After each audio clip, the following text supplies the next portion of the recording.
Bonjour à toutes et tous, c'est Elsker pour l'épisode 70 de Parlons Constitution. Aujourd'hui, on va parler de la Haute Autorité pour la Transparence de la Vie Publique, la HATVP. Et on en parle tout de suite après le générique.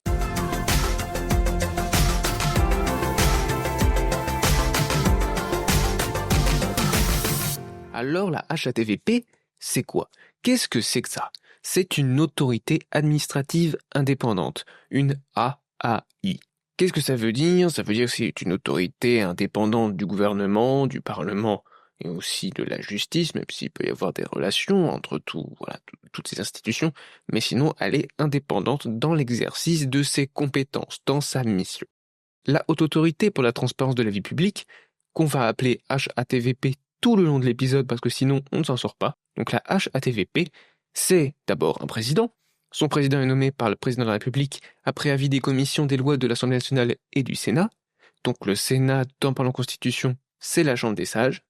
Sinon, ses membres, ce sont des personnes élues par le Conseil d'État, par la Cour de cassation, la Cour des comptes, l'Assemblée nationale, le Sénat et le gouvernement. Donc on voit bien ici que c'est élu par beaucoup d'autres institutions, à la fois du pouvoir judiciaire, le Conseil d'État et la Cour de cassation, aussi la Cour des comptes pour tout ce qui est financier, pour tout ce qui touche à l'argent, l'Assemblée nationale aussi, le Sénat, pouvoir législatif, et le gouvernement, pouvoir exécutif, sachant que le président de la République nomme le président, donc il y a aussi cette part-là.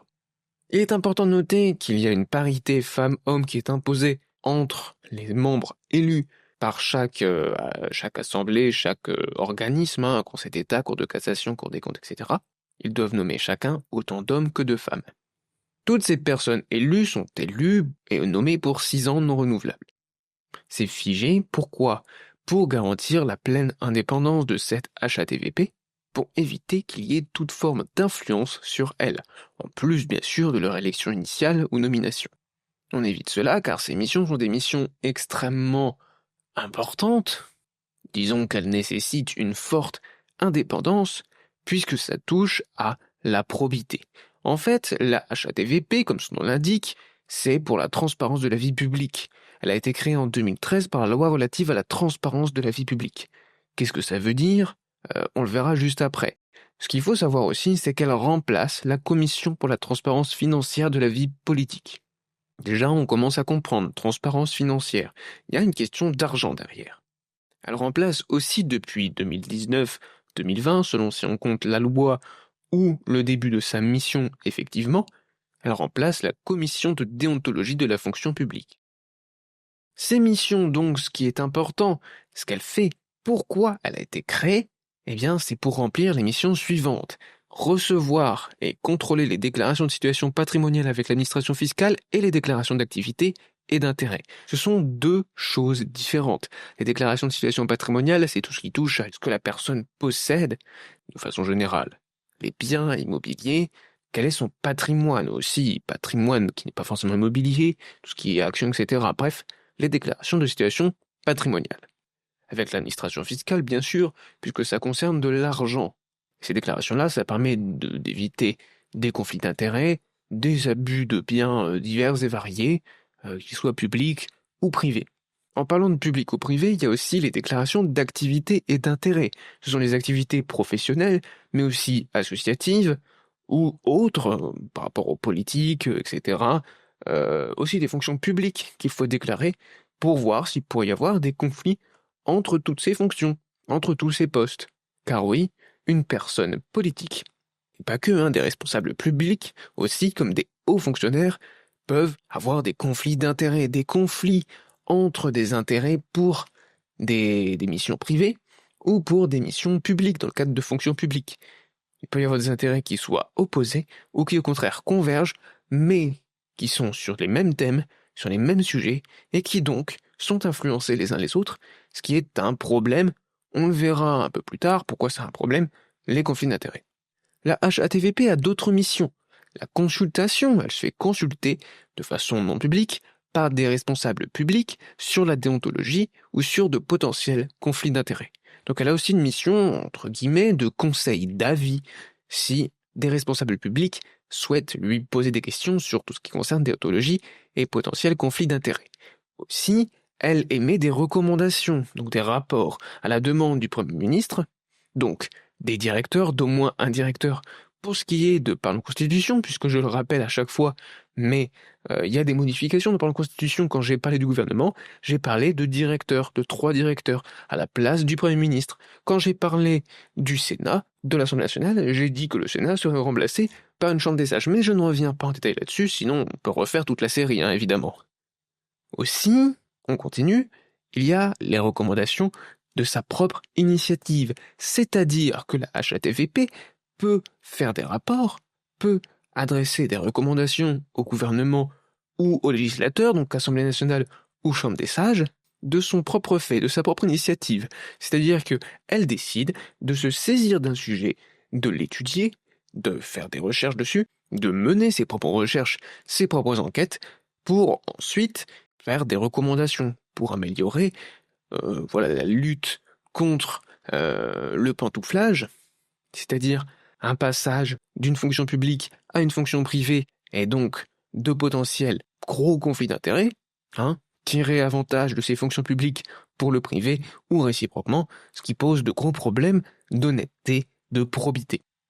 Donc voilà, elle peut faire des rapports, donner des recommandations au gouvernement, au pouvoir législatif, ou de façon générale pour tout le monde. Bien sûr, ces rapports sont bien souvent publics.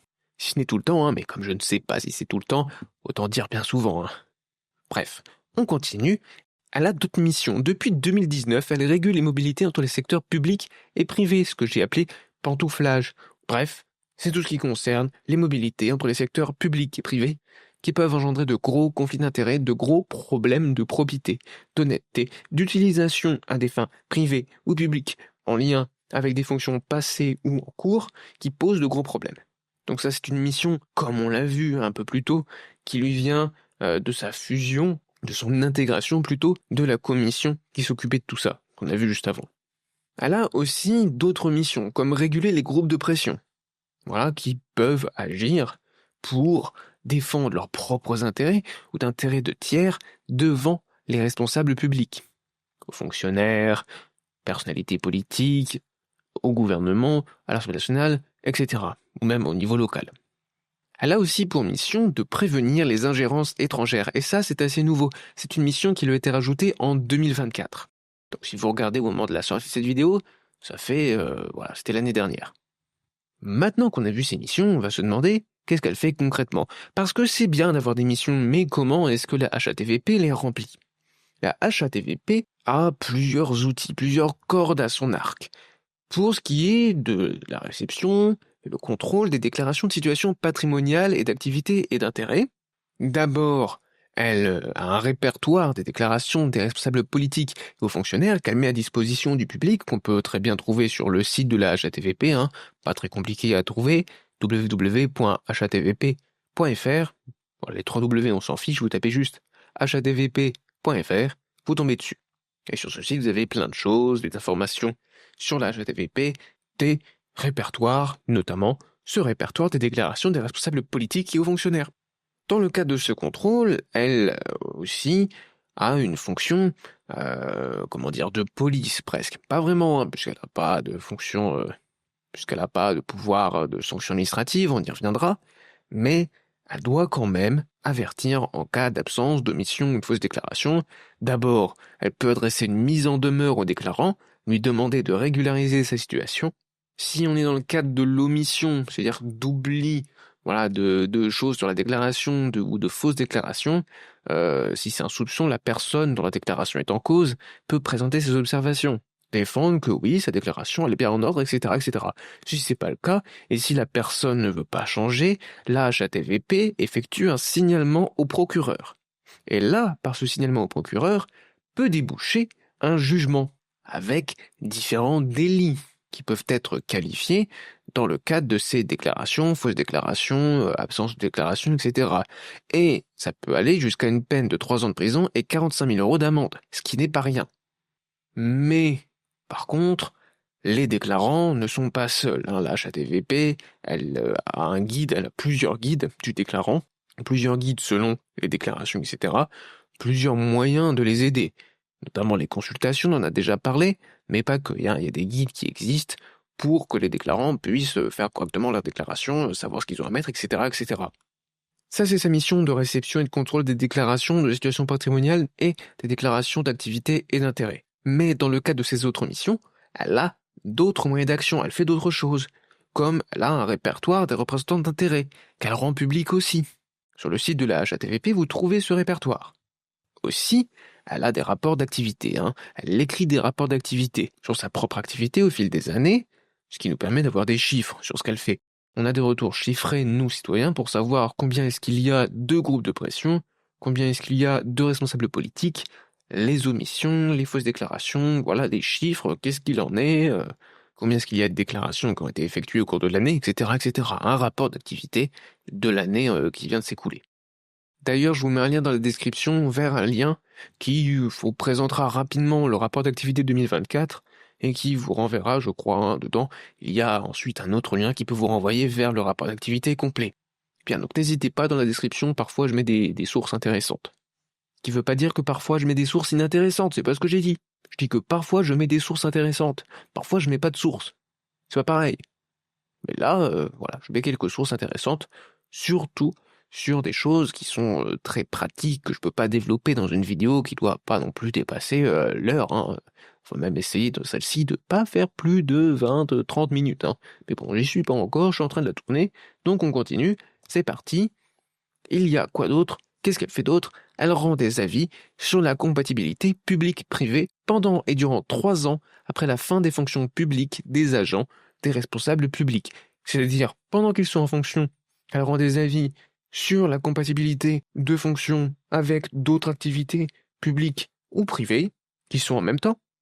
Elle peut aussi rendre un avis sur voilà ce que un responsable public souhaite faire juste après, quand on approche de la fin, donc avant qu'il y ait un problème. Et elle contrôle aussi pendant 3 ans après la fin des fonctions.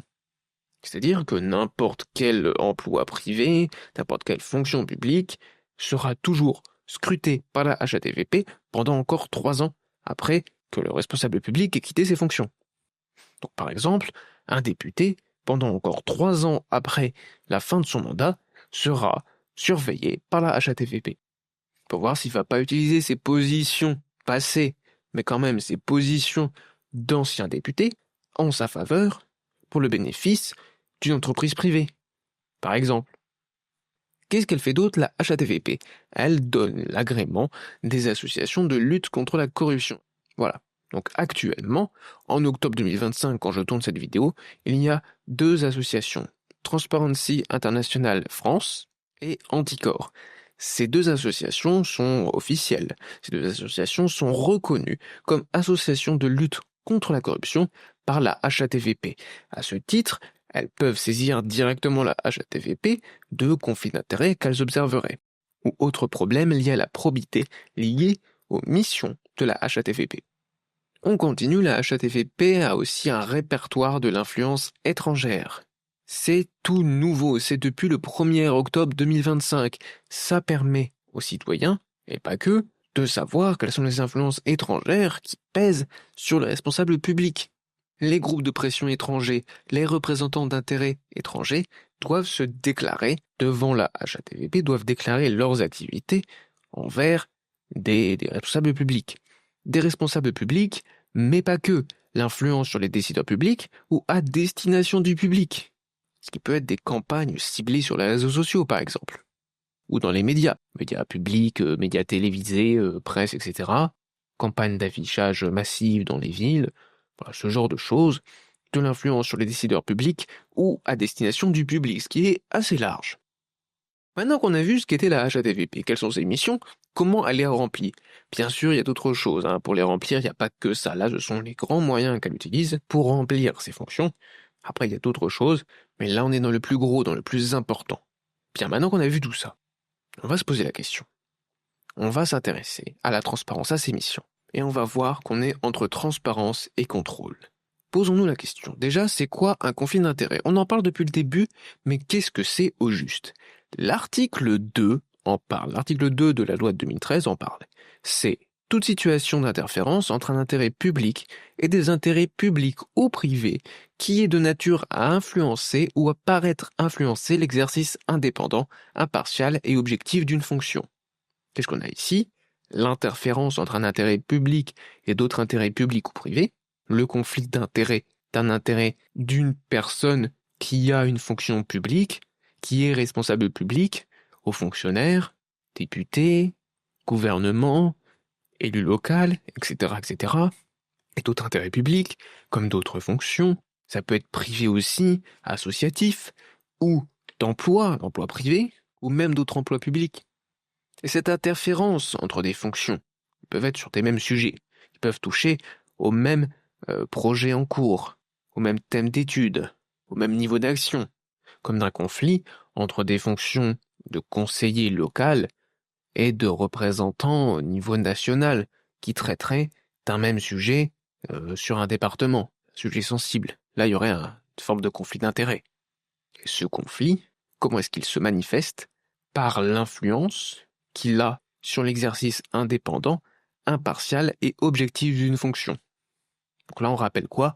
On rappelle que les fonctions publiques doivent être exercées comment? En toute indépendance, de façon impartiale et objective.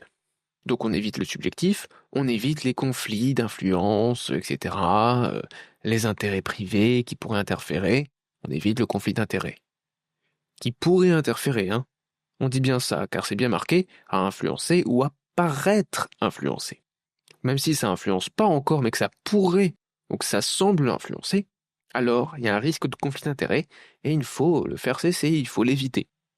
Et pourquoi un exercice indépendant, impartial, objectif d'une fonction? Ça, c'est dans la perception générale, dans la conception générale de ce que doit être la fonction publique et l'intérêt général, qui doit être détaché des intérêts privés, etc., etc. C'est une conception très républicaine, aussi française, qu'on n'a pas vraiment, par exemple, aux États-Unis, mais en France, on l'a, et je la partage complètement, hein, d'ailleurs. Pour moi, l'intérêt général, il vient du dépassement des intérêts privés, et non pas du conflit des intérêts privés entre eux. Et cette conception, on la retrouve aussi de façon générale en Europe, hein, mais c'est vrai qu'elle est particulièrement forte en France, et j'y souscris pleinement. L'article continue, on va pas aller jusqu'au bout, mais comme je l'ai dit, c'est selon l'article 2 de la loi de 2013 relative à la transparence de la vie publique. Bien sûr, le conflit d'intérêts existait avant, mais ce qui est bien avec cet article 2, c'est qu'on pose très clairement ce qu'est un conflit d'intérêts. Même si, vous le comprenez, ça reste une définition assez large, et c'est normal. On ne peut pas décrire précisément l'influence. Quel type d'influence? Influence financière, influence réputationnelle, influence en termes d'honneur, influence d'un point de vue des idées. Il y a plein de types d'influences possibles, on ne peut pas le caractériser. Les interférences peuvent être multiples également, que ce soit par du bouche à oreille, par un conflit direct de compétences, ou d'autres choses, peut-être plus indirectes, ou au contraire très directes, comme le besoin d'intervenir en tant que représentant national, député par exemple, ou plutôt membre du gouvernement, hein, puisque l'exécutif interviendra beaucoup plus, et en même temps intervenir en tant qu'élu local, sur un sujet qui toucherait par exemple une usine au niveau local, mais qui aurait un retentissement au niveau national. Voilà, je vous donne des exemples au cours de la vidéo, c'est pour que vous compreniez ce que peuvent être les conflits d'intérêts. Bien, donc maintenant qu'on a dit ça, où est le problème? Pourquoi est-ce que j'ai mis entre transparence et contrôle? Pourquoi on n'est pas vraiment dans du contrôle? Pourquoi on n'est pas vraiment dans la transparence? D'abord, pourquoi on n'est pas vraiment dans le contrôle? On n'est pas dans le contrôle total. Pourquoi? Car il n'y a aucun pouvoir de sanction administrative. La HATVP, elle ne sanctionne pas directement, hein. Elle surveille, elle veille, etc. Elle contrôle. Mais elle contrôle sans sanction.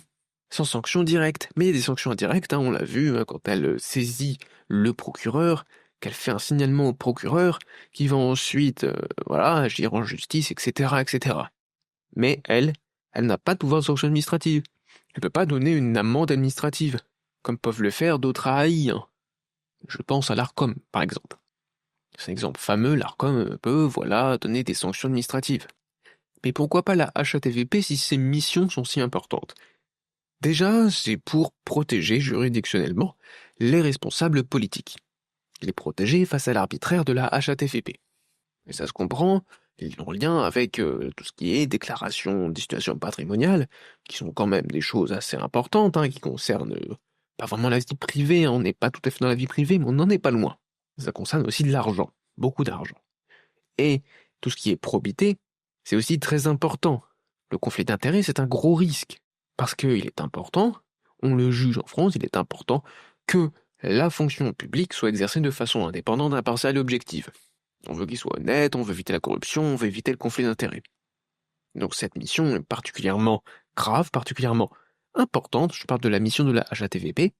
Et donc, face à l'arbitraire potentiel de la HATVP, on a une protection juridictionnelle. C'est aussi pour qu'il y ait un jugement plein et entier par les autorités compétentes, par les juges, notamment au niveau pénal.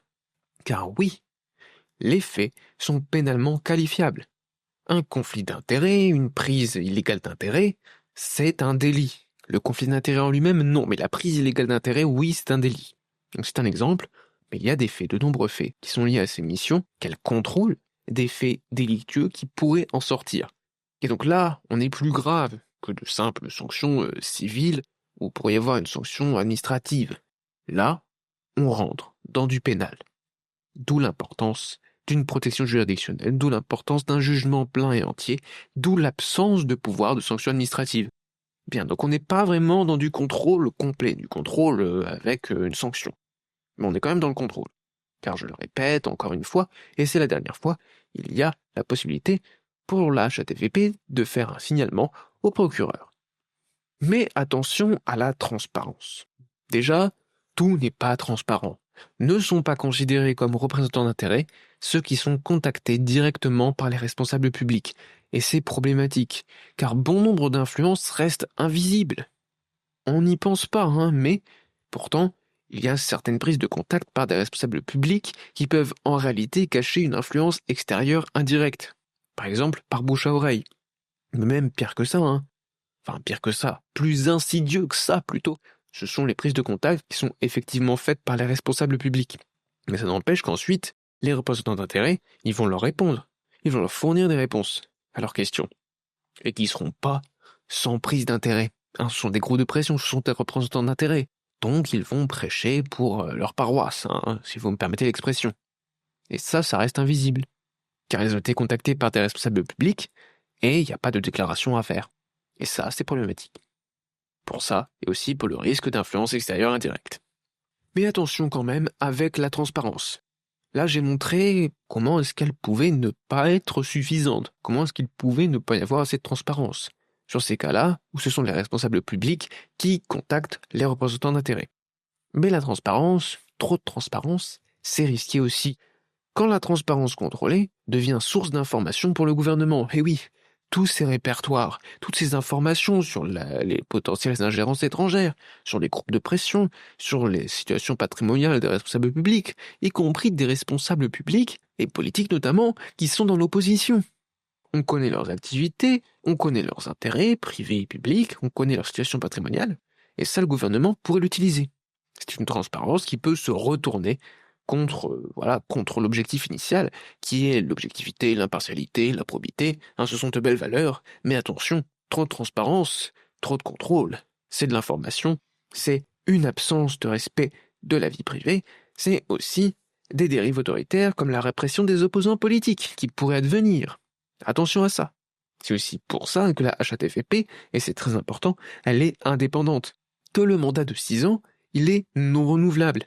On essaie de limiter au maximum l'influence sur la HATVP. D'ailleurs, je ne l'ai pas dit, mais c'est évident, les membres de la HATVP doivent aussi fournir, remplir, déclarer leur patrimoine, déclaration patrimoniale, et effectuer une déclaration d'activité et d'intérêt. Bien, donc attention au type d'information et attention aux excès dans leur utilisation, dans leur accès, etc. Donc si on reprend tout ce qu'on a vu aujourd'hui, on a vu que la HATVP, c'était une AAI, une autorité administrative indépendante, qui a pour mission de recevoir et contrôler les déclarations de situation patrimoniale avec l'administration fiscale et les déclarations d'activité et d'intérêt, donc de les contrôler, de les recevoir bien sûr, mais aussi de contrôler qu'elles soient bien en ordre, etc., qu'il n'y ait pas d'omission, d'absence, de faute, etc., de fausses déclarations également, volontaires, ou pas volontaires, ça peut être des erreurs bien sûr, mais c'est à elle de le contrôler. Aussi, elle est consultée par les responsables publics sur la déontologie ou sur de potentiels conflits d'intérêts. Elle a également pour mission de réguler et de répertorier les groupes de pression. Aussi, elle régule les mobilités entre les secteurs publics et privés, depuis 2019. Elle prévient les ingérences étrangères depuis 2024, et diverses autres missions, sous-missions, etc., qui peuvent être liées à ça. Aussi les moyens, que je ne rappelle pas ici, c'est une conclusion bien sûr, mais tout ceci entre dans ces grandes missions-là. Tout ce qui est déclaration, tout ce qui est avis, consultation, j'ai pas mis les recommandations bien sûr, c'est lié, hein, sur toutes ces questions de probité, déontologie, conflit d'intérêts, etc., contrôle des groupes de pression, des ingérences étrangères, du pantouflage, donc des mobilités entre secteurs publics et privés, etc., etc. Mais attention, ça, c'est utile pour améliorer la probité des responsables publics, mais c'est à limiter car on vient de le voir, c'est dangereux. La transparence peut devenir une excuse pour des atteintes à la vie privée. La transparence également, c'est un risque de répression des représentants d'intérêts et opposants politiques qui utiliseraient les informations tirées de ce contrôle de la transparence, hein, contrôle des déclarations, contrôle des activités. La transparence, c'est très bien, mais derrière le mot transparence, il y a contrôle, il y a police qui peut devenir une police politique, qui peut devenir une police de la pensée. On connaît les intérêts de chacun, on connaît leur activité. C'est déclaré, c'est dans les répertoires, et ça peut être utilisé par le gouvernement. Donc attention à ne pas aller trop loin dans les informations qui sont fournies, qui sont demandées, comme dans leur utilisation. Eh bien, donc on a fait le tour de la Haute Autorité pour la transparence de la vie publique. Si vous voulez plus de détails, je vous renvoie bien sûr au site de la HATVP, vous avez plein de choses, hein, bien sûr. Il y a quelques liens également dans la description, n'hésitez pas à les cliquer si vous voulez en savoir plus. Sinon, les likes, l'abonnement, bien sûr, abonnez-vous si ça vous plaît, si vous souhaitez voir d'autres vidéos. Si vous souhaitez aller regarder les anciennes vidéos, il y a la playlist. Si vous souhaitez également en discuter, n'hésitez pas dans les commentaires ou sur Discord, et à nous suivre sur Instagram ou sur Facebook si vous êtes un peu plus ancien. Bref, cet épisode est terminé, mais la prochaine fois, on va parler d'autre chose. On va se demander, puisqu'ici c'est le juge qui décide des sanctions, si, en général, à quel point les juges doivent décider. Dans le cas présent, c'est les juges qui décident des sanctions, les juges décident de plein de trucs, on va se poser la question à quel point les juges doivent décider. Trêve de teasing, la prochaine fois, on va parler de gouvernement des juges. Est-ce que les juges ne vont pas parfois trop loin ? Jusqu'où doivent-ils aller ? Est-ce que on n'est pas sur des juges qui font du pouvoir législatif, qui font du pouvoir exécutif ? Bref, est-ce qu'on n'est pas actuellement, ou est-ce qu'on devrait l'être ? Est-ce qu'on ne l'est pas assez ? Est-ce que il y a un gouvernement des juges ? Et surtout, est-ce qu'il y en aura un dans Parlons Constitution ? Est-ce que c'est bien ? Est-ce que c'est mal ? Bref, on en parle dans le prochain épisode, dans l'épisode 71. C'était Healthcare. Merci à toutes et tous, et à la prochaine.